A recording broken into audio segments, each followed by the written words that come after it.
So hello friends, welcome back to discovery of mind. So आपका स्वागत है एक और नई और फ्रेश वीडियो में।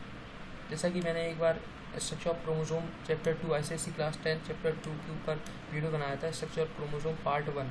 तो उसमें एक चीज़ छूट गई थी, डीएनए। तो आज हम उसको कवर करने वाले हैं, स्ट्रक्चर ऑफ डीएनए पार्ट 2। अगर आपने फर्स्ट पार्ट नहीं देखा तो जाके देख लीजिए बायोलॉजी की प्लेलिस्ट में। तो चलिए स्टार्ट करते हैं। आगे बढ़ने से पहले मैं बता देना चाहूँगा, अगर आपने मेरे चैनल को सब्सक्राइब नहीं किया तो सब्सक्राइब करें और बेल आइकन को दबा लें, जिससे आने वाली अपडेट आपको मिलती रहे। Let's begin. So today we will discuss about structure of DNA, about structure of DNA, because in first part we don't study in structure of DNA. So basically what is structure of DNA? I will give you the overview of structure of DNA part 1.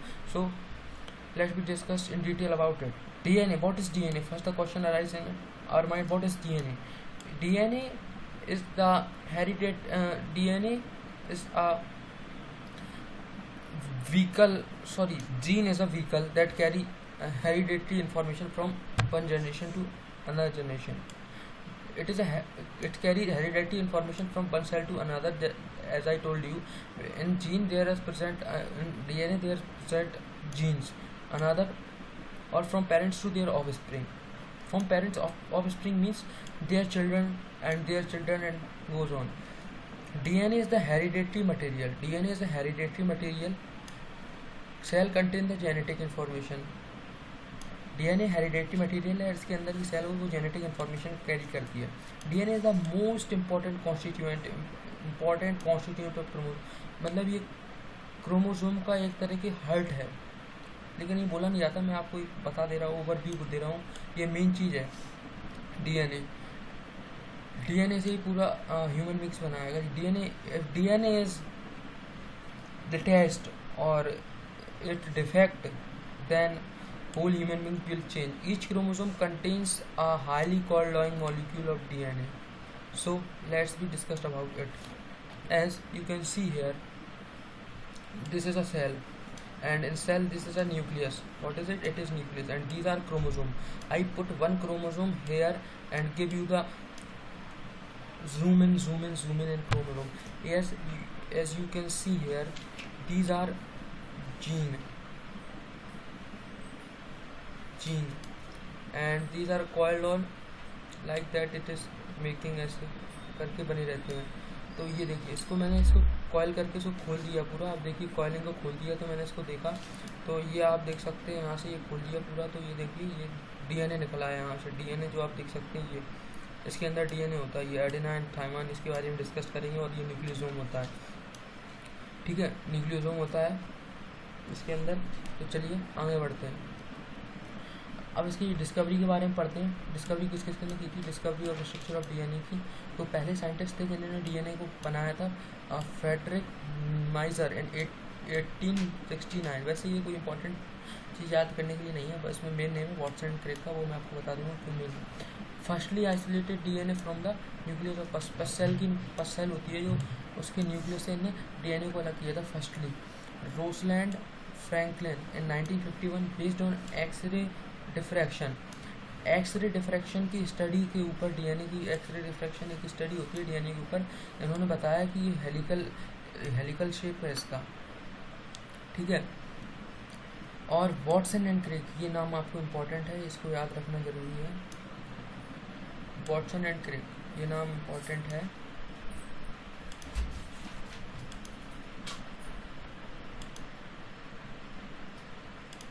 कौन सा? Watson and Crick.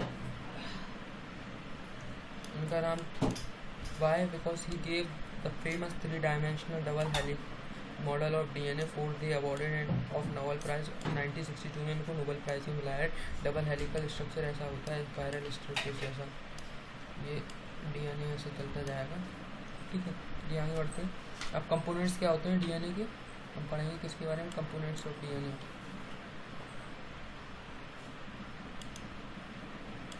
Components of DNA के बारे में पढ़ेंगे। तो चलिए start करते हैं कंपोनेंट्स ऑफ डीएनए के बारे में।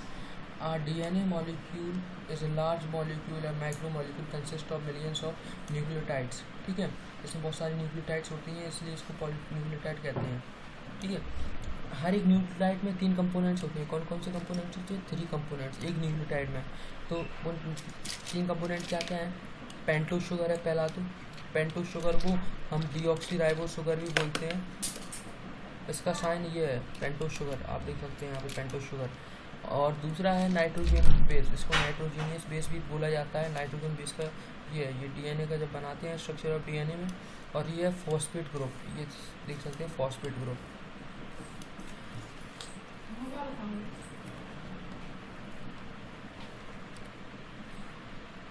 ये फॉस्फेट ग्रुप है। फॉस्फेट, नाइट्रोजन बेस और पेंटोज शुगर मिल जाते हैं तो न्यूक्लियोटाइड बनता है। Nitrogen base are of 2 type. Nitrogen base 2 types के होते हैं। कौन कौन से टाइप्स हैं? पहला टाइप है प्यूरिन्स। प्यूरिन्स आप याद रखना इसका, नाइट्रोजन बेस इंपॉर्टेंट चीज़ है। प्यूरिन्स एंड पिरिमिडाइंस, 2 चीज़ इंपॉर्टेंट है इसमें, purines and pyrimidines. They are 2 adenine. Purines होते हैं वो 2 टाइप के होते हैं, adenine and guanine. Adenine is denoted by symbol A and guanine is denoted by symbol G, as you see can have. Pyrimidines, they are also are of 2 types, cytosine and thymine. It is denoted by symbol T and it is denoted by symbol C. So अब बात करते हैं, इसमें 4 type के base होते हैं, ठीक है, जैसे कि मैं बता दे रहा हूँ।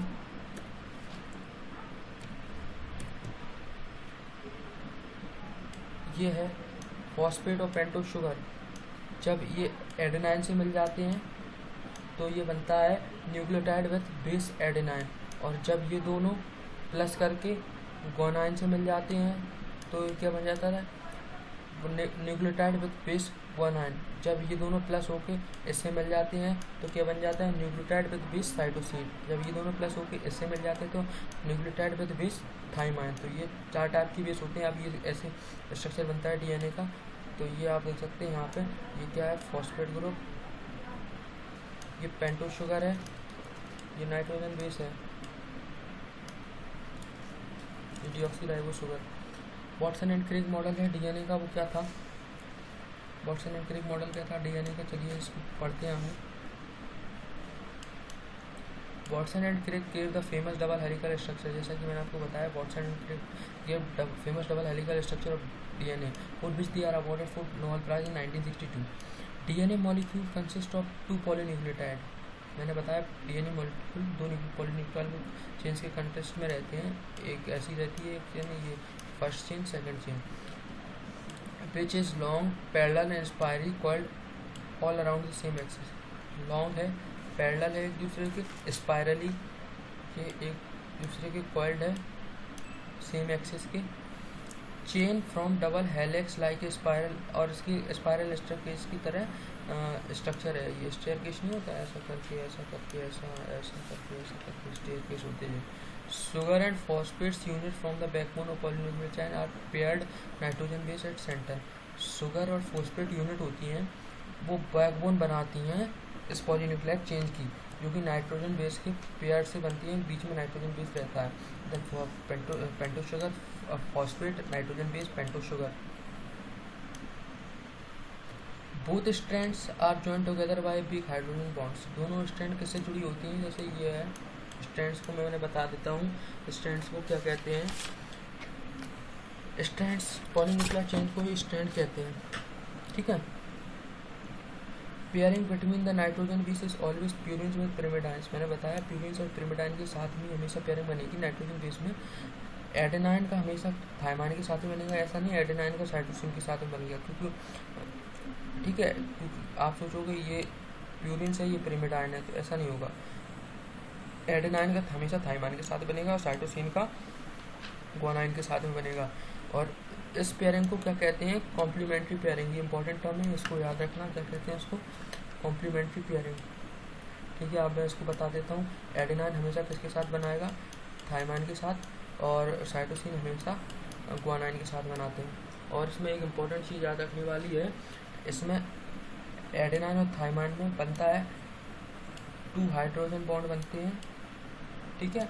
और साइटोसिन और गुआनाइन में 3 हाइड्रोजन बॉन्ड बनता है। अब कैसे वो बताऊंगा, जैसे कि ये है एडेनाइन और थाइमाइन में डबल हाइड्रोजन बॉन्ड से ऐसे डोनेट करते हैं, गुआनाइन और 3 हाइड्रोजन बॉन्ड, ऐसे 3 हाइड्रोजन बॉन्ड बनता है, ठीक है। अब DNA turns after every 34 angstrom, 34 angstrom, जैसे कि ये है, ये ऐसा घूमता है ना, ऐसा करके, ये ऐसा करके, तो ये है ना जो ये 34 एंगस्ट्रॉम की होती है, वो आगे दिखाऊंगा मैं आपको 3D स्ट्रक्चर में। और इसमें विड्थ कितनी होती है DNA की, 20 एंगस्ट्रॉम, मतलब इसका डायमीटर मान लो या विड्थ मान लो। और there are 10 base pair in complete turn, complete turn में, ये एक कंप्लीट टर्न में 10 बेस होते हैं, 10 बेस पेयर होते हैं। Nucleotide in helix are joint together by phosphodiester bond, phosphodiester bond वो होते हैं जो कि इन DNA के मॉलिक्यूल को एक दूसरे अटैच रखते हैं, ठीक है। ये ज़्यादा इंपॉर्टेंट नहीं है, इसको 11th में पढ़ेंगे आपको। तो चलिए आगे बढ़ते हैं इसके स्ट्रक्चर की तरफ। ये 3D स्ट्रक्चर है इसका, देखिए यहाँ पे देख सकते हैं, जैसा कि आप 3D स्ट्रक्चर है इसका DNA का, 3D स्ट्रक्चर ऑफ DNA। देखिए हमेशा मैंने बताया गुआनाइन के साथ साइटोसिन बनाएगा, तो देखिए ये बॉन्ड बनाएगा गुआनाइन साइटोसिन, एडेनाइन होगा तो यहाँ पे थाइमान आ जाएगा, ऐसा ब्लैंक दे देंगे। और ये एडेनाइन है तो हमेशा यहाँ पे थाइमान आ जाएगा, guanine cytosine, guanine cytosine, cytosine guanine, adenine thymine. देखिए आप जैसे यहाँ पे एडेनाइन है तो यहाँ पे क्या हो जाएगा, थाइमान, और यहाँ पे एडेनाइन थाइमान सब फिक्स है, ठीक है। जैसे कि मैंने बताया इसकी क्या है, जैसे यहाँ पे देखिए आप, यहाँ पे इसका डायमीटर या विड्थ कितनी है, 20 एंगस्ट्रॉम की, जैसा कि मैंने बताया 20 एंगस्ट्रॉम। और इसकी कंप्लीट टर्न कितने का होता है, 34 एंगस्ट्रॉम का, मैंने बताया। ये देखिए ये ऐसा होता है spirally helix, double helix model, जो कि वॉटसन एंड क्रिक ने दिया था, जिससे उन्हें नोबेल प्राइज भी मिला था। देखिए ये स्पाइरल किसकी तरह है, ठीक है। अब यहाँ पे हाइड्रोजन बॉन्ड कैसे होते हैं, देखिए एडेनाइन और थाइमाइन में मैंने बताया था 2 हाइड्रोजन बॉन्ड होते हैं जो कि डिनोटेड किए जाते हैं 1 2 एडेनाइन और थाइमाइन के बीच में। और ये कोई इंपॉर्टेंट रखने वाली चीज़ नहीं है, वो आप 11th में पढ़ोगे इनके मॉलिक्यूल को, ठीक है। वैसे तो